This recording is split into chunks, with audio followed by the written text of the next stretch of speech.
Bearden. Our continuing coverage of severe weather damage continues tonight. News Channel 8's Ryan Stockett is in Bearden, which was hit hard by a tornado last night. He has the latest on what that damage was and what residents and agencies are doing to recover. I spoke with Bearden Mayor James Whisnant, who also volunteers with the Bearden Fire Department, who says that 5 homes in Bearden have been destroyed by a tornado last night. If you look behind me, you can see some of the damage that has been done by this tornado. It heavily damaged the telephone poles. You can see one of them is knocked over. Some of the telephone wires are drooping. You can see one is even in the road right here. And then if you look further down, there's a property that has been heavily damaged by this tornado. There's even a house that has been grounded. The people who live on that property tell me that no one was living in that house.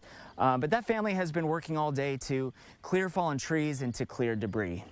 The way they're talking is the biggest tornado in Oklahoma last night. Started around Holdenville Airport, come straight north and a little east, all the way to Okemah. Mayor James Whisnant says this tornado destroyed 5 homes in Bearden. Last night, these boys had to rescue some people out of their cellar. He says the Bearden Fire Department worked to make sure everybody was safe and to make sure no one was trapped. Try to help them out, try to get them in contact with the Red Cross. He says that responding to the damage from yesterday's storms was a collaborative effort between them and 5 other fire departments. Okemah, Boley, Haydenville, Payden, IXL, and Bearden. There were several different groups of people coming through, checking on people, being sure that everybody was okay here, nobody was trapped in the cellar. Dwight Simpson, a resident of Bearden, says he's grateful for the first responders who came by to make sure they were okay. We got the warnings on the telephones yesterday evening, probably about 15 minutes before it hit. He says that after getting the warning, they went into the cellar to stay safe, and from the cellar, they could hear and feel the storm. Pressures were really strong,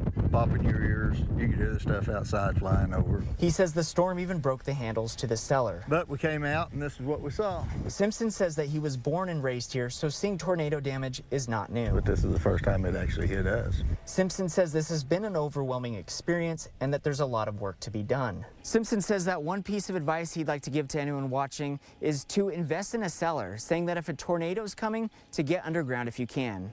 In Bearden, Ryan Stockett, News Channel 8.